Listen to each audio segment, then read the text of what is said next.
जेठ मास के शुक्ल पक्ष की एकादशी को निर्जला एकादशी कहते हैं। इस दिन बिना अन्न और जल निर्जल के 24 घंटे का उपवास रखकर भगवान विष्णु की पूजा की जाती है। सभी 24 एकादशियों में इसे सबसे कठिन और स्वार्थिक पुण्य फलदायी माना जाता है। सभी एकादशियों का फल जो भक्त पूरे वर्ष की एकादशियों का व्रत नहीं कर पाते हैं, वे केवल इस एक व्रत को करके साल भर की सभी एकादशियों के समान पुण्य प्राप्त कर सकते हैं।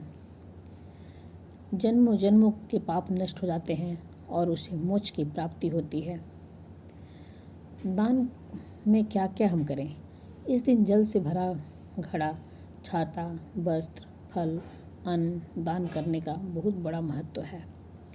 अब पुरानी कथा के अनुसार महाभारत काल में पांडवों में सबसे बलशाली और भोजन प्रेमी भीम को भूख बहुत लगती थी। वे एकादशी का व्रत करने की इच्छा रखते थे, लेकिन उपवास में भूखे रहना उनके लिए असंभव था। इस समस्या का समाधान जानने के लिए भीमसेन महर्षि वेद व्यास के पास गए। जब महर्षि वेद व्यास ने उन्हें जेठ मास के शुक्ल पक्ष की निर्जला एकादशी के व्रत का विधान बताया, व्यास जी ने कहा कि इस एक दिन बिना जल के उपवास रखने से तुम्हें साल भर की बाकी सभी एकादशियों का पुण्य मिल जाएगा। भीमसेन ने इस कठिन व्रत को पूर्ण किया, निष्ठा के साथ रखा और पाप मुक्त होकर भगवत धाम को प्राप्त हुए। यही कारण है कि इस व्रत को भीम एकादशी या पांडव एकादशी भी कहा जाता है।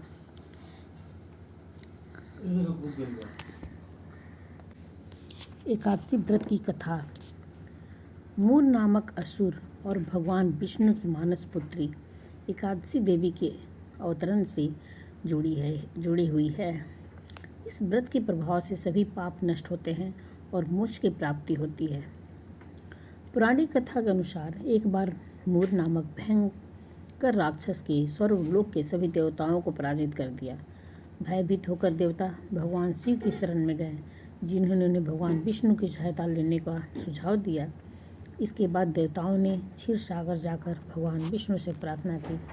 देवताओं की रक्षा के लिए भगवान विष्णु असुर मूर के बीच भीषण युद्ध हुआ। युद्ध के दौरान जब भगवान विष्णु योग निद्रा में विश्राम में चले गए, तब असुर मूर उन्हें मारने के लिए आगे बढ़ा। तभी भगवान के शरीर की 11 इंद्रियों, 5 ज्ञानेंद्रियों, 5 कर्मेंद्रियों और एक मन से एक तेजस्वी कन्या उत्पन्न हुई। उस कन्या और असुर मूर के बीच भयंकर युद्ध हुआ। अंत में उस कन्या ने मूर का वध कर दिया। भगवान विष्णु जब जागे तो उस कन्या की वीरता देखकर अत्यंत प्रसन्न हुए और उसे वरदान मांगने को कहा। तब उस कन्या ने कहा, हे प्रभु, यदि आप मुझसे प्रसन्न हैं तो मुझे ऐसा वर दीजिए कि जो मनुष्य इस तिथि 11वें दिन पर उपवास रखे, उसके सभी पाप नष्ट हो जाएं, उससे मोक्ष प्राप्त हो। भगवान विष्णु ने तथास्तु कहते हुए उस कन्या का नाम एकादशी रखा और वरदान दिया कि जो भी भक्त एकादशी का व्रत करेगा, उसके सारे पाप अन्न में प्रवेश नहीं करेंगे, जिससे पाप मुक्त और सुखी जीवन की जी सकेगा। एकादशी व्रत का महत्व क्या है? तो आइए हम थोड़ा इसे भी संक्षिप्त में जानते हैं। हिंदू पंचांग के अनुसार एकादशी का व्रत हर महीने कृष्ण और शुक्ल पक्ष दोनों में आता है। महीने में 2 बार इसका पालन करने के लिए दशमी एक दिन पहले की रात से ही सात्विक भोजन किया जाता है। एकादशी के दिन अन्न, चावल, गेहूँ आदि का त्याग करके केवल फलाहार या निर्जला बिना पानी के व्रत रखा जाता है। अगर आप अन्न को नहीं छोड़ सकते हैं तो आपको उस दिन चावल का परहेज जरूर करना चाहिए। इस व्रत की महिमा अपने आप में सबसे उपयुक्त तिथि की विधि जानने के लिए आप हमारी कथा थोड़ी सी विस्तार पूर्वक जानिए, जो मैं आपको समझा रही हूँ, बता रही हूँ। हिंदू धर्म में एकादशी की कथा भगवान विष्णु द्वारा राक्षस मूरा के संहार से जुड़ी हुई है। ऐसा माना जाता है कि राक्षस मूरा के शॉल में अपना निवास स्थान बना लिया था और एकादशी तिथि को भगवान विष्णु के रूप में एक युवती प्रकट हुई, जिसे मूरा का संहार किया। इसलिए एकादशी के दिन व्रत रखने वाले भक्त चावल से बने भोजन का सेवन नहीं करते और जो व्रत नहीं रखते हैं वो भी चावल से परहेज करते हैं।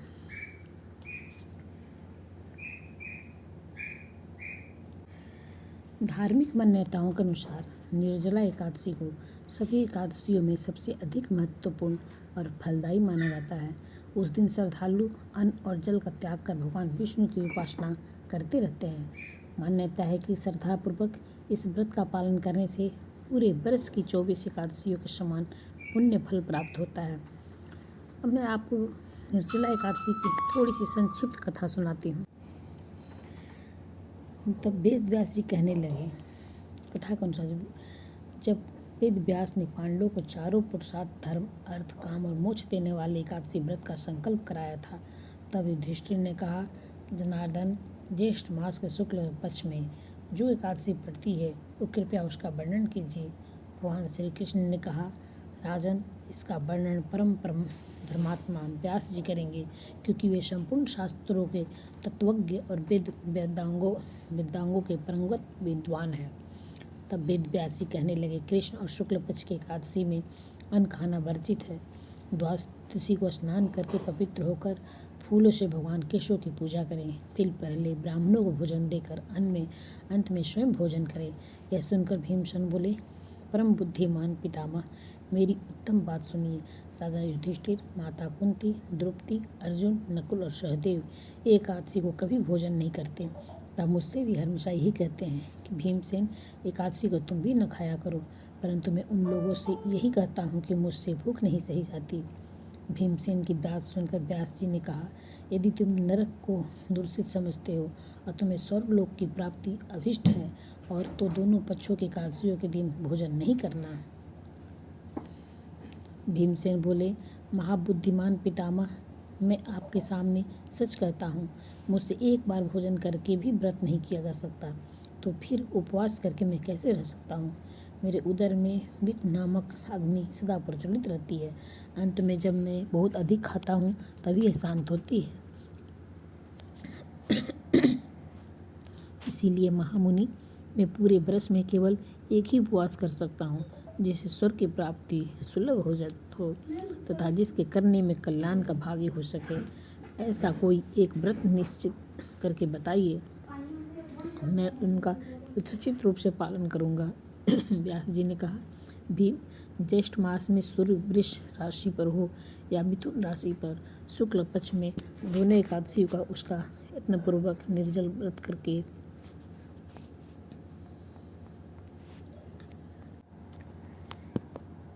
मुख में जल डालें। उसे छोड़कर किसी प्रकार का जल विद्वान पुरुष मुख में न डालें, अन्यथा व्रत भंग हो जाती है। एकादशी को सूर्योदय से लेकर दूसरे दिन के सूर्योदय तक मनुष्य जल का त्याग करे तो यह व्रत पूर्ण होता है।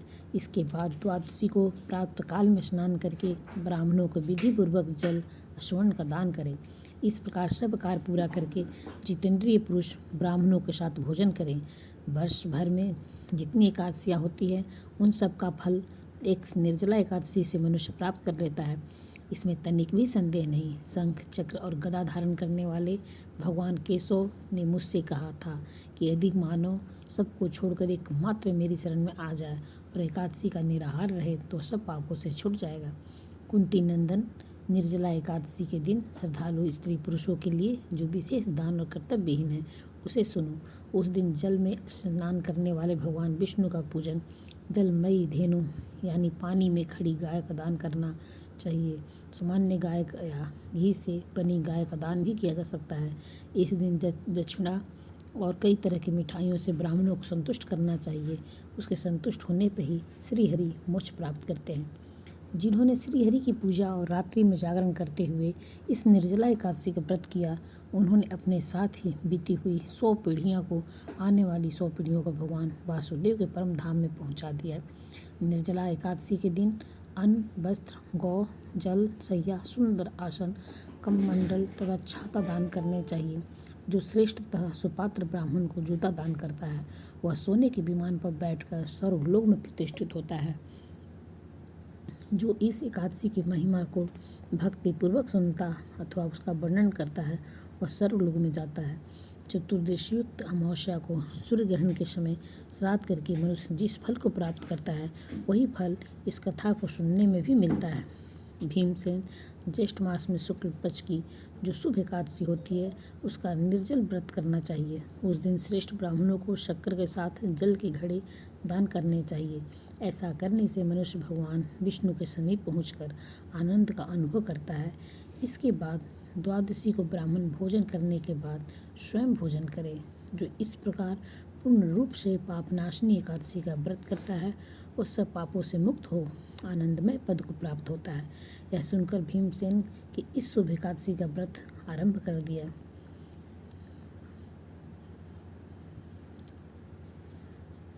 विष्णु जी की आरती। ओम जय जगदीश हरे, स्वामी जय जगदीश हरे। भक्त जनों के संकट क्षण में दूर करे। ओम जय जगदीश हरे।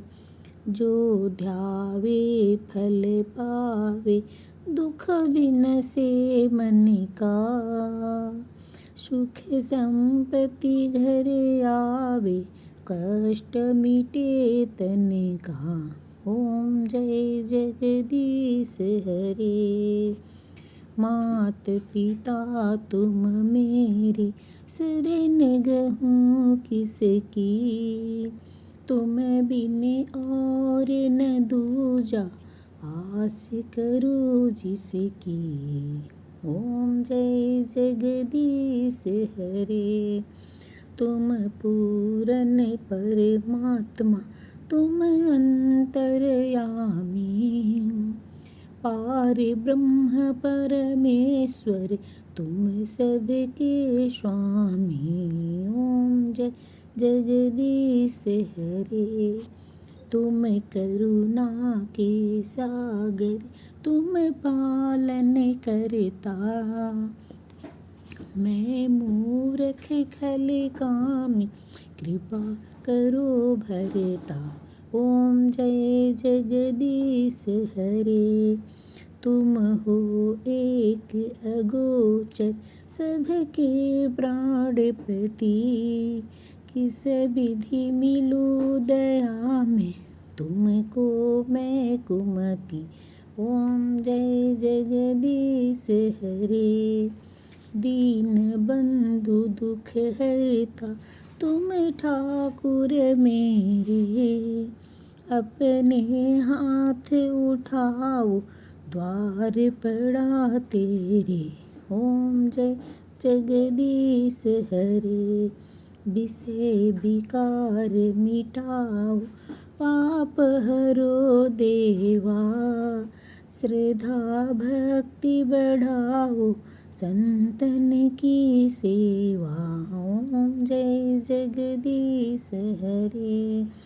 तन मन धन और संपत्ति, सब कुछ है तेरा। तेरा तुझको अर्पण, क्या लागे मेरा। ओम जय जगदीश हरे। जगदीश्वर जी की आरती। ओम जय जगदीश हरे। ओम जय जगदीश हरे। ओम जय जगदीश हरे।